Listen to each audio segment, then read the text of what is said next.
Hi everyone, and welcome to Info 649 Library Programming Week 9. We're in the home stretch. Congratulations everyone. So as usual, we're going to just start off with a little bit of housekeeping. The final project will be due Monday, December 11th at midnight.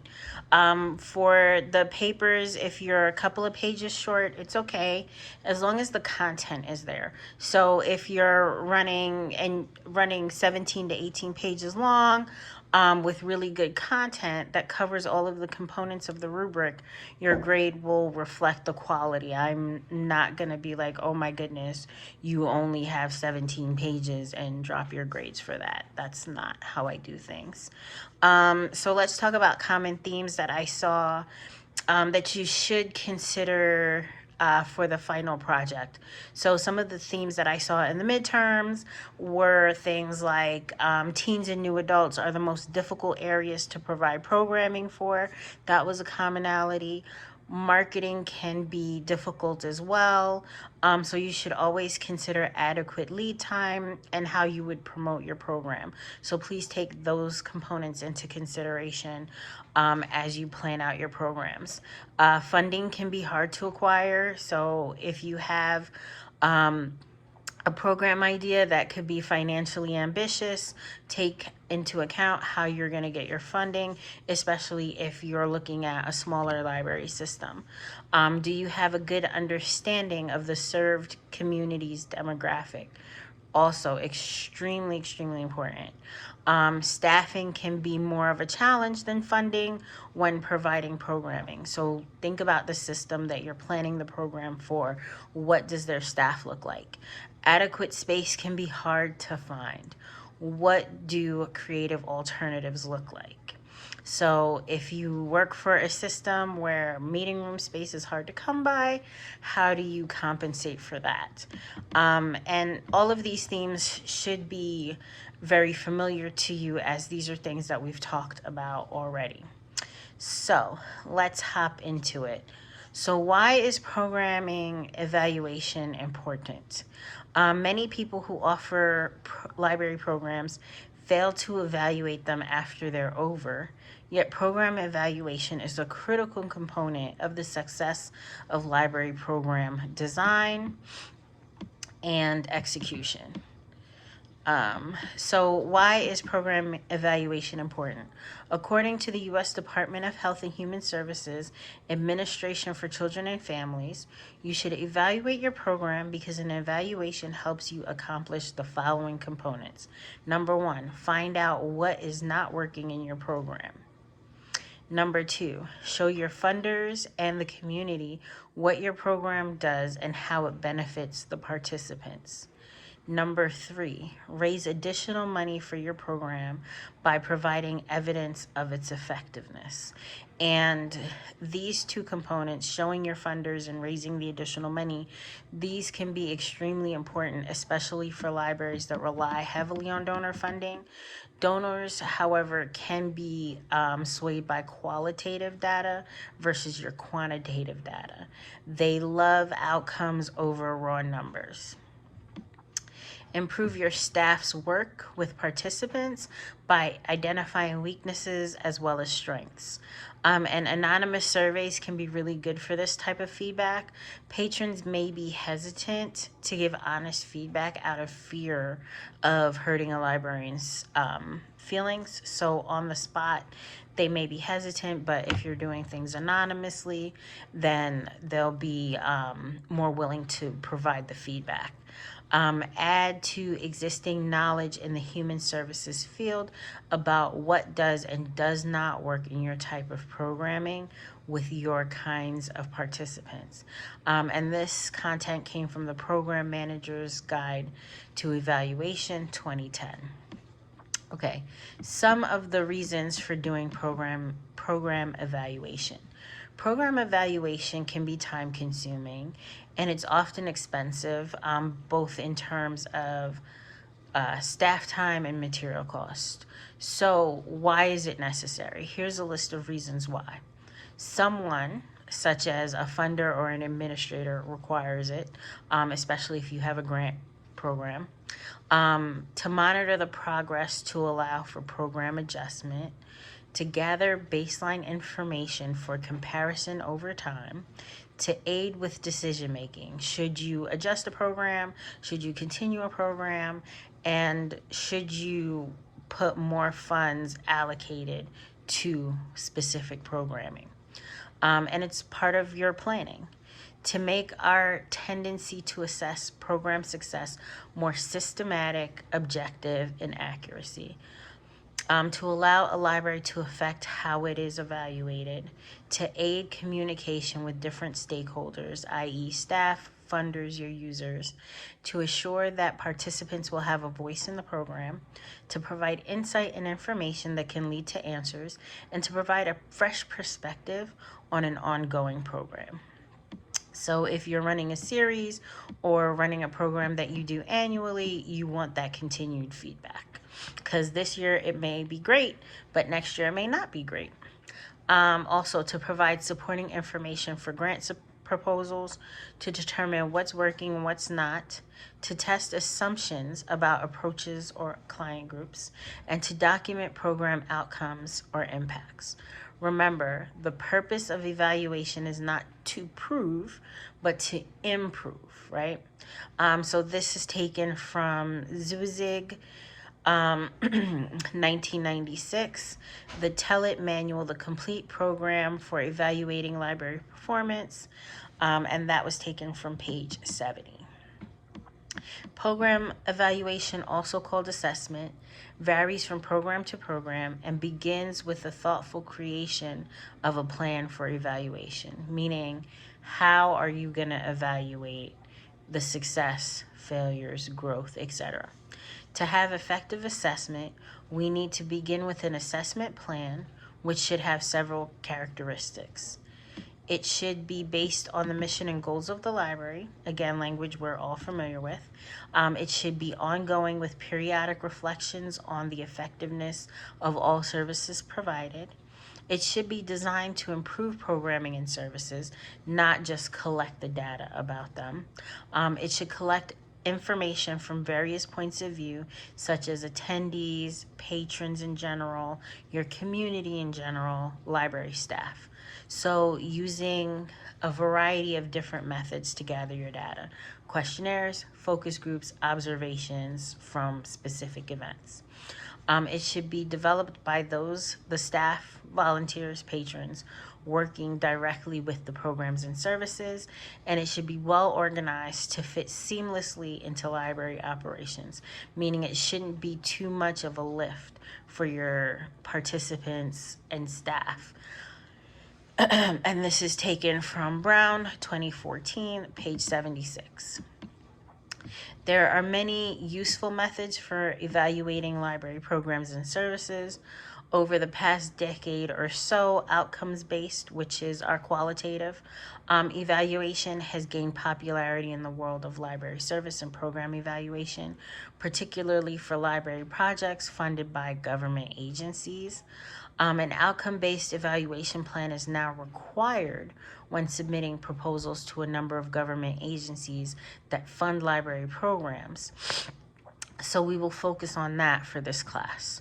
Also, keep in mind, however, that this is just one of a number of useful methods for program evaluation. And I think the reason for this is because, when you're talking about quantitative data, such as circulation statistics, actual program attendance numbers, looking at the bare numbers, it doesn't give the full scope of the impact of the programs. So we'll talk about impact and engagement a little bit later. The point of outcome-based evaluations, or OBE, as we'll be calling them, is to show the effects of library programs and services on individuals.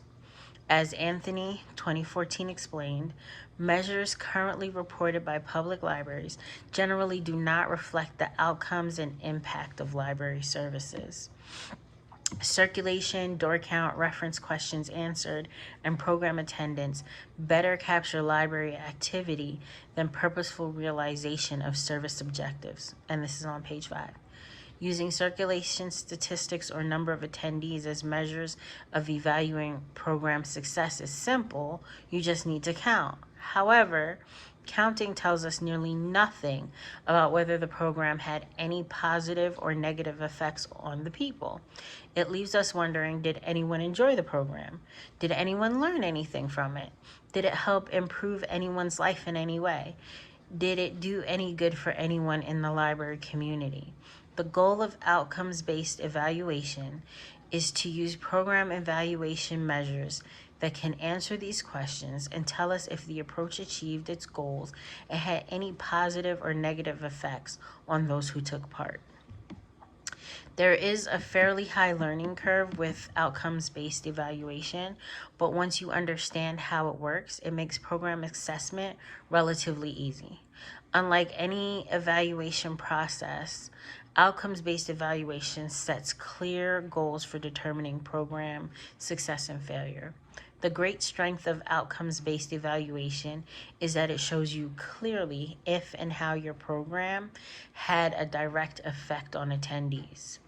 That is, the focus of evaluating program success moves from determining if the program worked to determining if the program had any beneficial impact on on participants, and if the participants were engaged in the material.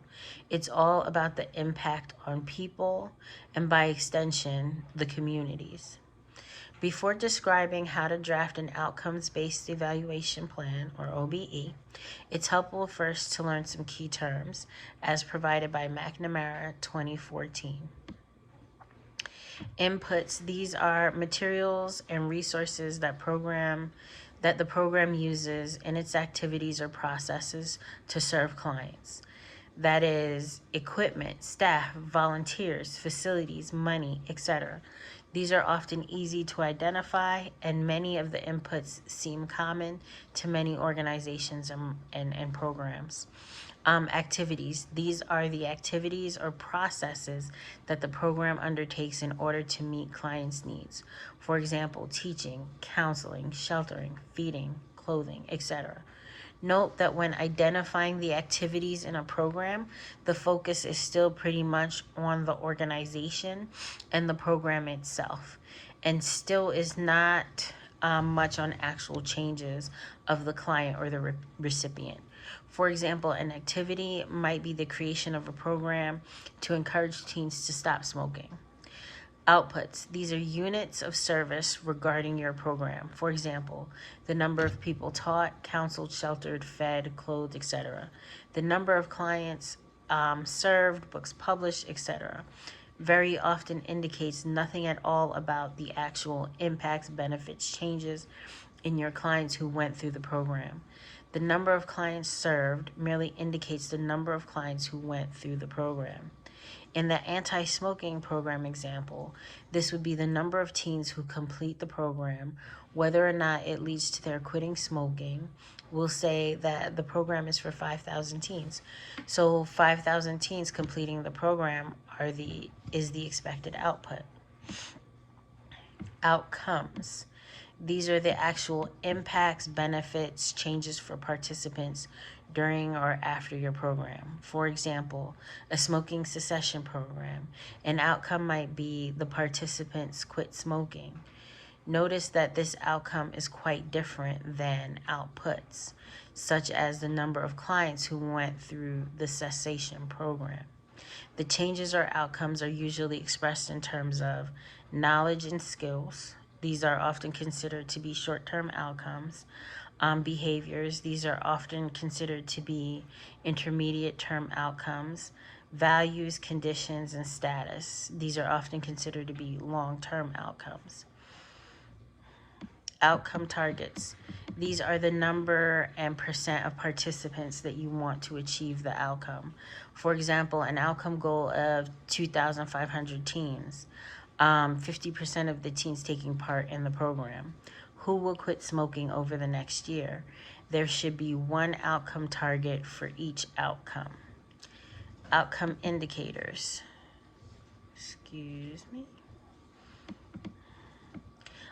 These are observable and measurable milestones toward an outcome target.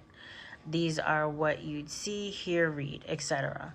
That would indicate to you whether you're making any progress toward your outcome target or not. For example, the number and percent of teen participants who quit smoking right after the program and 6 months after the program. These indicators tell you if you achieved your outcome goals. In this case, if 2,500 teens quit smoking and stayed smoking free for a year after the program. McNamara stresses the importance of understanding the difference among these terms before starting to write an outcome-based evaluation plan. Most importantly, you must make sure that you understand the differences among outputs, outcomes, outcome targets, and outcome indicators. So outputs are usually just numbers and don't indicate much changes to the client's behaviors, activities, knowledge, health, etc. Outcomes indicate the true changes in the clients. Outcome targets say the exact percent and or of your clients you want to achieve your desired outcomes. Outcome indicators are the effects that you can see, hear, read, measure, etc., to indicate that you're making success in achieving your target outcome. So, for example, tracking kindergartners who participate in summer reading every summer. Output: 500 students participated. Outcome indicators: 50% of the students graduate high school based on increased literacy. And of course, this is a long-term scope, right? Because you're going to have to be tracking these students for a long period of time. Outcomes,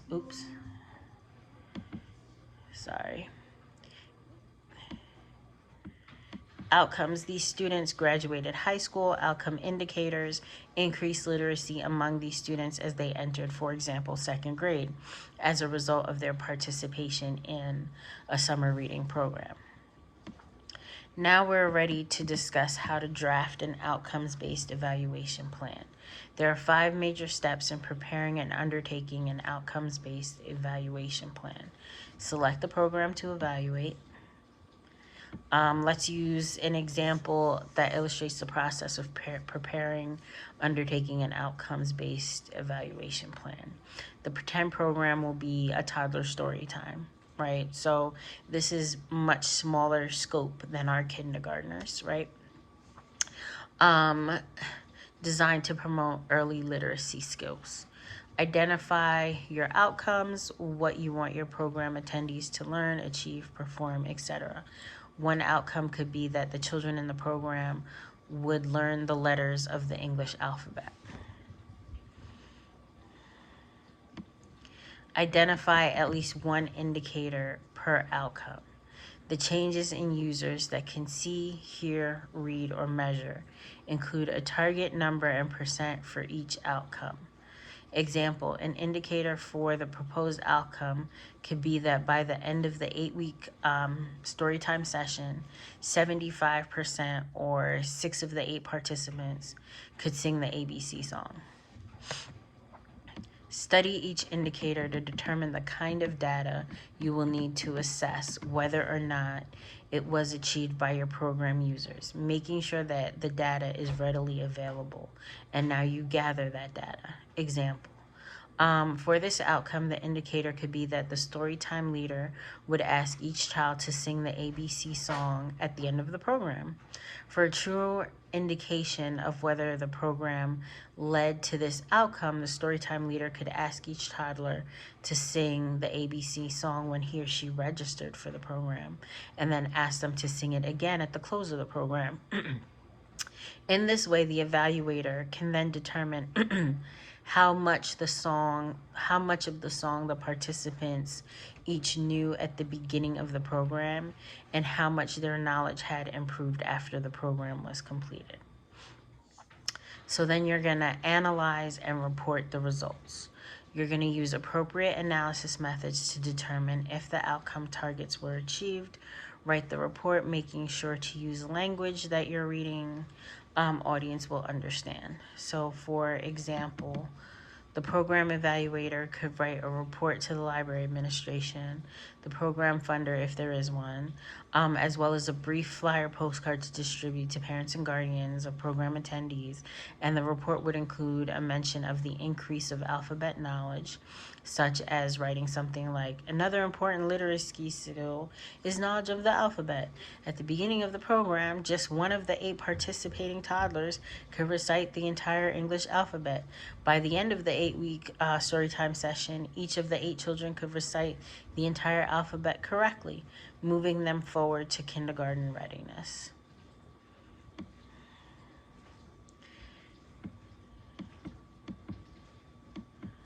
So let's talk about goals and objectives versus outcomes. So you'll remember that we studied goals and objectives in week 2 of the term. Often student asks, what is the difference between goals and objectives and outcomes and outputs? Goals and objectives are different than outcomes and outputs, as goals and objectives are broader statements that guide your program or your organization. At the library level, libraries should have goals that flow from their mission statements to guide their general operations, with objectives flowing from each goal to tell library staff how to go about achieving the library's stated goals. For your final project, the idea of both goals and objectives and creating outcomes-based evaluation plans is to give you practice in writing goals and objectives at a narrower level, guiding one program instead of guiding an entire organization, and to teach you how OBE works, right? Outcomes-based evaluation works. In reality, most people would choose one system or another, goals and objectives or outcome-based evaluation to guide program assessment. To recap from week 2, here are the definitions of goals and objectives. Goals are broad, general statements with general intentions. They are abstract and difficult to measure. Objectives are specific ways in which the organization will achieve their goals.